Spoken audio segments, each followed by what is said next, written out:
यह कुत्ता रस्सी के चारों कोनों को मजबूती से पकड़े बर्फ की सतह पर सावधानी से कदम बढ़ा रहा था। उसका पूरा ध्यान उस वैज्ञानिक को बचाने पर था जो बर्फ के गड्ढे में गिर गया था। तभी बर्फ की परत अचानक टूटने लगी और तेज आवाज आई। कुत्ता डर गया, उसने रस्सी छोड़ दी और जमीन पर लेट गया। बिल्कुल हिलने की हिम्मत नहीं हुई। उधर वैज्ञानिक भी अपनी ताकत खो चुका था और बर्फ के किनारे पर किसी तरह टिके हुए था। स्थिति गंभीर देखकर कुत्ते ने हिम्मत जुटाई और फिर से रस्सी उठाकर धीरे धीरे वैज्ञानिक के पास पहुंचा। उसने अपने आगे के पंजों से रस्सी का फंदा खोला और सावधानी से वैज्ञानिक के सिर पर डाल दिया। फिर वह एक तरफ शांति से बैठ गया जब तक यह पक्का नहीं हो गया कि वैज्ञानिक ने अपना एक हाथ रस्सी के फंदे में डालकर कस लिया है। अब मालिक ने राहत की सांस ली और तेजी से पूरी स्लेज टीम को रस्सी से जोड़ दिया। जैसे ही आदेश मिला, सभी कुत्ते मिलजुल कर पूरी ताकत से खींचने लगे। 8 कुत्तों और 1 इंसान की संयुक्त मेहनत के बाद आखिरकार उन्होंने वैज्ञानिक को बर्फीले गड्ढे से बाहर निकाल लिया। मगर इस हादसे में वैज्ञानिक बुरी तरह घायल हो गया और मालिक भी पूरी तरह थक गया। इससे भी बड़ी मुसीबत थी कि अब एक भयंकर बर्फीला तूफान आने वाला था। ऐसी स्थिति में मालिक ने पूरी उम्मीद अभी अभी बचाव करने वाले कुत्ते माया पर रखी और उसे आदेश दिया कि वह टीम को वापस कैंप तक पहुंचाए। माया मानो समझ गई कि अब जिम्मेदारी उसी की है। मालिक का आदेश सुनते ही माया ने दृढ़ निश्चय के साथ टीम का नेतृत्व संभाल लिया। तेज हवा और बर्फ के बीच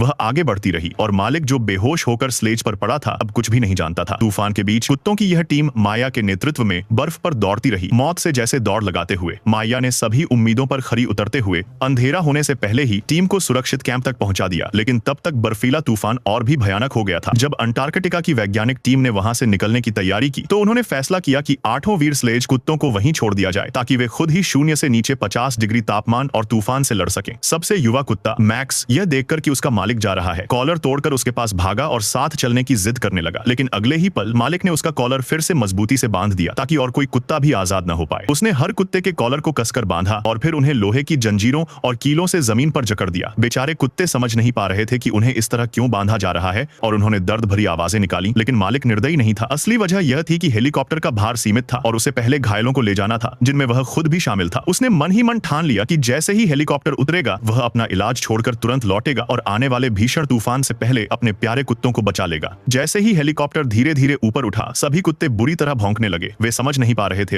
अभी तो उन्होंने इंसानों की जान बचाई थी, फिर अब उन्हें ऐसे क्यों छोड़ दिया गया। वे दूर जाती उड़ान को देखकर लगातार पुकारते रहे, उम्मीद करते रहे कि मालिक लौट आएगा। लेकिन कोई नहीं जानता था कि यह इंतजार 180 दिनों यानी 180 रातों का होगा।